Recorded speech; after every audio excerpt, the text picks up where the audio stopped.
Hi, and welcome to More Human, More Resources, the HR podcast for entrepreneurs. I'm Vicki Brown, your host and CEO of Vidamaneo Enterprises.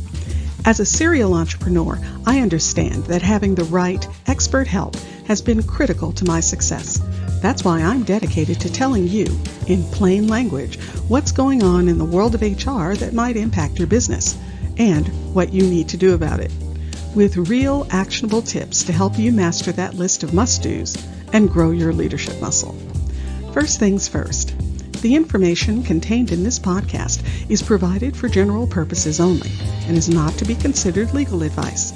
Your decision to adopt or not adopt any practice or procedure mentioned in this podcast is solely yours, and we bear no responsibility for the outcome. We urge you to always consult legal counsel and other appropriate licensed professionals. And with that, let's get into the show.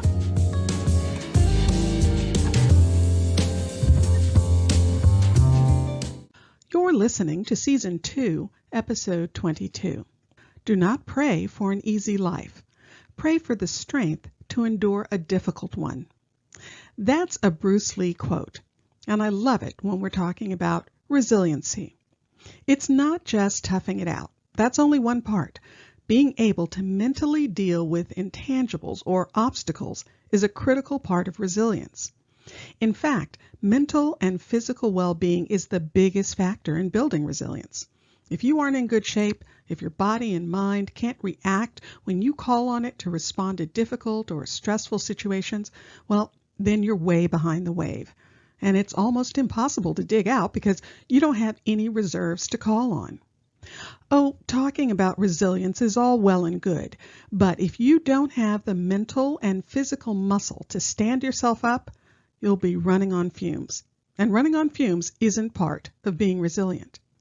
I'll tell you, when I'm going through a period of not taking care of myself, not eating right, or getting enough sleep, well, if I have a bad day in the middle of all that, it feels like it's a monster trying to devour me. I feel like there's no way out.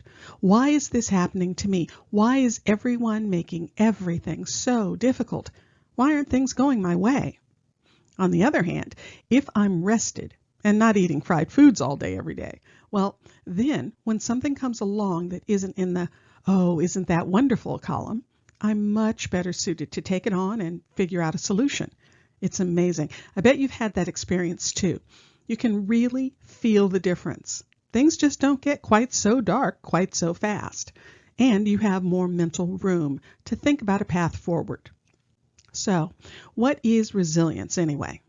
Well, a resilient leader doesn't get derailed and exhausted when they face a setback. When a business fire pops up, does it make you falling down tired, like you can't take on another thing? Does it pull you completely off track from what you were doing or going to do? Do you find yourself consumed by the issue with no brain power to get onto or on with other things that need your attention? Well, that's the opposite of resilience. When you can bounce back after adversity, adapt to change, and make friends with ambiguity, that's resilience. When you find yourself in the middle of what may feel like chaos, yet you can be decisive and maintain a growth mindset, that's resilience. So why is resilience so important for a leader? Well, first off, because building a business is hard, and consistently growing a business is even harder. And being a great leader, well, that's hardest of all. Well, I don't mean you can't do it. In fact, I believe the exact opposite. You absolutely have everything you need to be a great leader, but it does take hard work, and you do have to pay attention all the time. There isn't anything set it and forget it about leadership. Things are constantly in flux, and you have to flow with them.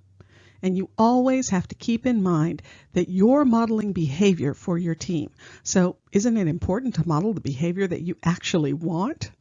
And finally, remember the job of an entrepreneur is to find solutions. Solutions to the client's problems, solutions to growing the business, solutions to developing your team. And to find the right solutions, you need a clear, positive, focused mind. You can't be bogged down with feeling like a victim, as if everything is happening to you. Instead, you need to unpack that issue so you can attack it in bite-sized pieces. Okay, that was a lot of what you need to do to show resilience. But how do you build that muscle? How do you become resilient? Well, it might be slightly different for each person. After all, we aren't all the same and we aren't all motivated by the same things. But here are some key resilience building blocks. Develop and maintain strong relationships. I can't overstate how important it is to have a crew in your corner. You need friends. You need good, solid relationships. People you can trust, talk to, and just be yourself with. And you need people who can give you sound advice, both business and personal. And here's a secret. They probably aren't the same person. Different people bring different gifts to the relationship, the same way you do. So go crazy. Have a variety of friends. Have personal friends, have business friends, have silly friends and scholarly friends. You know the saying, you can't have too many friends. And most importantly, particularly for entrepreneurs, do everything you can to maintain those relationships. Listen, we've all been there. We're head down, working as hard as we can. No room or time to quote unquote play. We have to work. Well, I'll tell you something. Humans aren't built that way. Oh, sure, some people are introverts and some are extroverts and some are other troverts, but no matter, most humans at some time, on some level, need other humans. I know I do. There have been large swaths of time when I've let my work consume me and ended up badly neglecting my relationships. And I'll tell you, it was absolutely my loss. When I finally felt ready to reach out, they weren't as available. And even more than that, once I got things back on track, after a lot of apologizing, I realized I had forgotten how much those relationships actually mean to me. Turns out, strong relationships are my #1 building block for resilience. After connecting, I feel stronger, better able to weather whatever storm, and it helps me put and keep things in perspective. Oh yes, strong relationships? Well, I highly recommend them. Next, do you have a solid set of core beliefs? When you have a strong foundation, it helps you see the path forward more easily. You know the overall direction you're going and you can keep a steady course. The issues that may come up here or there can be put in perspective. How or will they impact your overall journey? In fact, you might determine that they don't affect your overall goal at all. And if it turns out they will, well then, what can you do to move them out of the way or overcome them? The other thing a solid foundation helps with is keeping a positive outlook. Again, when you're looking at the larger journey, when you're focused on the future, it helps you to not sweat the small stuff. In fact, it even helps you to identify the small stuff so you know what not to sweat. Next up, grow and develop through continuous learning. Listen, expanding your mind and your knowledge base is a critical part of being a resilient leader, or actually any type of leader at all. No one knows everything. There's always something new or new to you. There are always new developments, a new voice to learn from, a new philosophy or perspective. Expanding your knowledge horizon can only be a good thing. Now you'll have more ideas to put in play, more tools to work with. And it can spark your creative juices too, help you to come up with new and better ways to go after problems.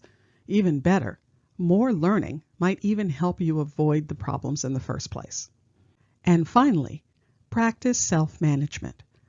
This takes me back to the original Bruce Lee quote, "Do not pray for an easy life, pray for the strength to endure a difficult one." To endure, you'll need self-control. Don't just react all over the place, letting your emotions get the better of you. Not only does it not help, it can actually make problems worse. No one wants to follow a leader who's volatile, and you have no idea who you'll get when you approach them. Nope, as my dear mother used to say, handle adversity with grace. That means take things in stride. And that means manage yourself. If you found this information helpful, please leave a review and tell a friend. Thanks for spending the time. Until next week, same time, same place.